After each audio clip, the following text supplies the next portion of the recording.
Hey guys, I'm David Adams with Sirius Digital, and I want to say thanks for subscribing to my newsletter, or if you actually found this via SEO or somebody emailed it to you, I'll have a link down below in the description where you can actually subscribe and get this kind of content and get out from my newsletter.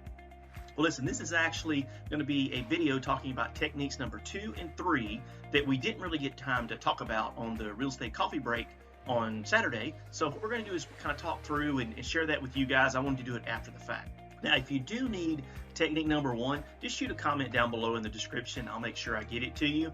But today we're actually talking about number 2 and number 3. And number 2 is actually where we're going to get our visuals and our captions to really pop. Now, it's actually been statistically shown that as much as 70% of the videos that are watched on YouTube are actually watched on a mobile device, right? On our computer, on our laptops, or on our phones, or on our tablets. And of that 70% that's mobile, well over 85% of that is actually watched with the sound off. Now, what that basically tells you is that as many as 60% or more of our videos, this is what they experience.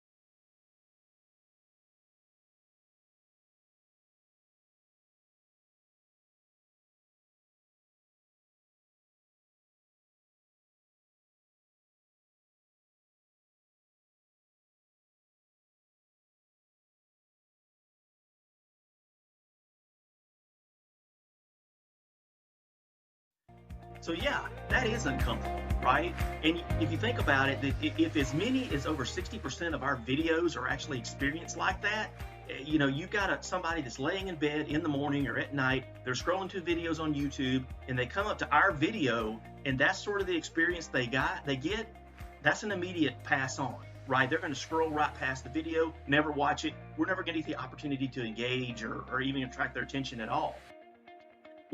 As far as the visuals and the captions that we're going to talk about is technique number 2, have a title sequence, right? And because that first 4 to 5 seconds of your video is extremely important for attention, right? Because from the perspective of the user, what is it you're about to tell me? That title sequence, that caption, that part of your video that you kind of produce that kind of gets the clue that, hey, this is a man and a woman that are mad at each other. Whatever you do to actually show, maybe it's actually showing the outside of a house, right? And then that gives the clue that there's going to be a house in that this is something to do with real estate in the house. Anything that you can do in that first 4 to 5 seconds to give the user a clue of what the video is about is going to capture their attention and possibly keep them along through the video so we can increase.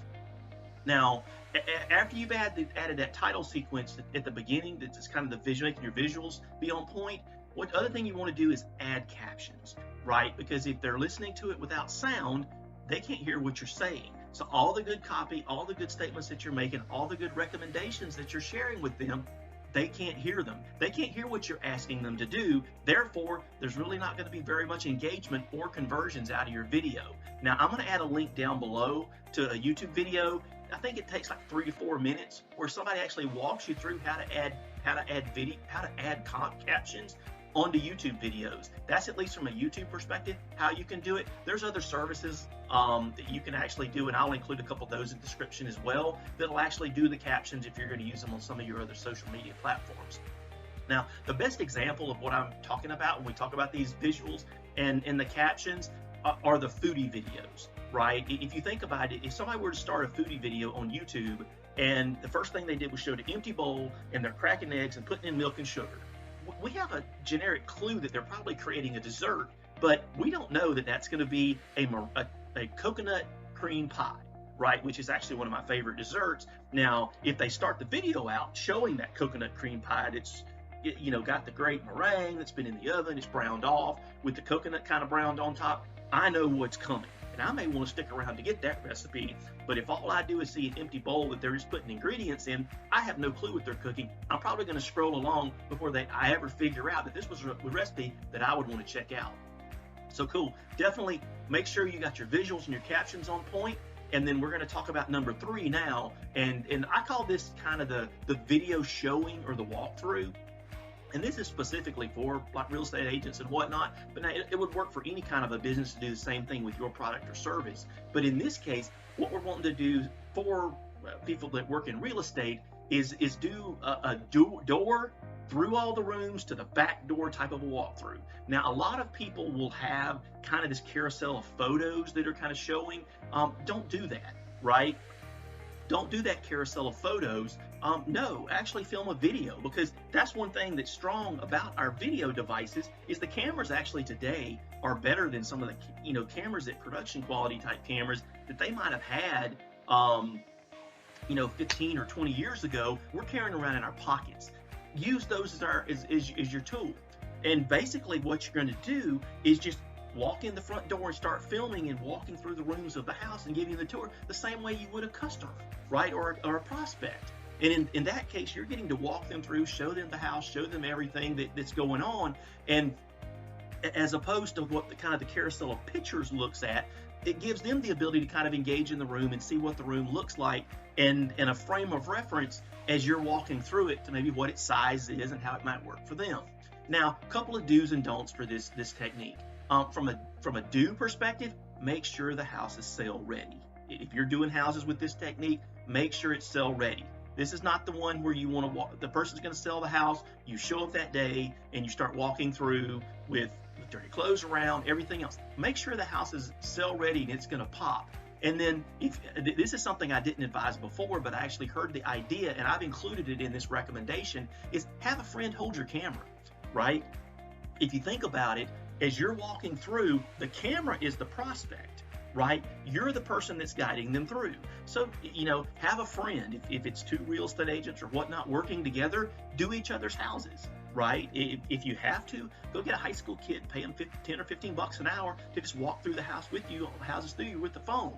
Anything will work, but again, that's you guiding the phone through, right? And that actually gives that personal relationship that you're building as you do it. Now, a couple of don'ts on this as well. Don't do what I call the room stop video. That's really just a carousel, right? Here's a video segment, and then it just immediately jumps into another video segment, which jumps into another video segment. That's kind of a carousel type move again. You might as well just be showing the pictures. It's almost this weird teleport effect, right? Is it now I'm in this room, now I'm in that room. There's no transfer to it, right? The way we actually walk through a house is we walk through the house. We don't teleport from room to room. This isn't Star Trek. As much as we might actually wish it was sometimes, it's not. But give it a natural feel so that it feels like a walkthrough, because that's ultimately what we're really trying to do is give the effect of showing the house. Now, the second don't is very important. In my recommendation, don't identify the house address, right? There's probably a couple of reasons for this, but number one is somebody either is living there or somebody is going to live there. And realistically, that makes and from your perspective, that makes your video very time sensitive, because you may be selling it at some particular point in time, but you may have sold the house. And the last thing you want to do is have people keep showing up at the house thinking it's for sale. Now, here's what you can do, right?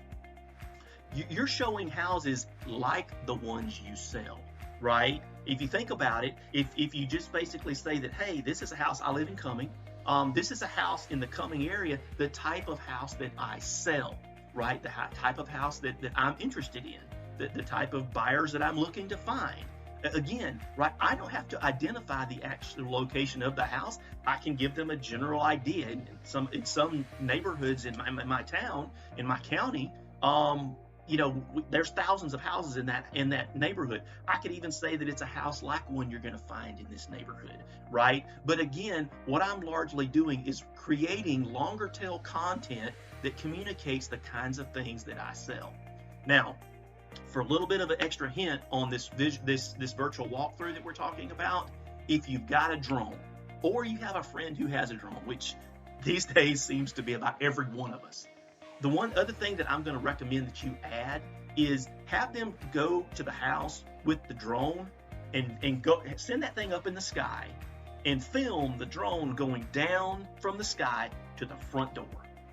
And then you have your video of you walking through the house with your virtual tour, and then have them film the drone going out the back door and back up into the sky. Now, the virtual effect that largely creates is it kind of gives that effect of you're coming down into the house and you're walking straight in. It's a really cool effect. Like I said, if you've got a drone or got a friend that's got a drone, it's not going to take them more than 15 or 20 minutes to film those 2 segments. And then in post-production, you can put those 2 segments on the ends of the video with yours in the middle, and you've got a great video that actually shows the kind of houses you sell in the best light.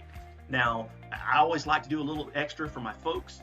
So we're going to talk about a tip number 4 that's an extra. And ultimately, it comes in because yesterday, when I tried to film this video, I did this. Hey guys, this is David Adams, Swami Dave, and I'm going to be sharing today our final 2 techniques from the Real Estate Coffee Break. We shared the first. Amazing. We'll call that the Headless Horseman video. I show that to you guys because realistically, I had to refilm this episode, but we're all not producers, right? We're not movie producers. We're content producers. Now, and don't sweat the small stuff. Don't try to create a masterpiece. This video's better than that, right? We all know that. I didn't want to do a headless video. However, in the case of I may say a few words wrong or whatever, that's okay, because I'm not trying to be James Cameron. I'm not trying to be Steven Spielberg. I'm actually just trying to put out content onto my channel that people can engage with and get to know me. And quite frankly, I'll share this as kind of my parting thought to it. If you're really obsessing over the production details of your video, you're not making enough content.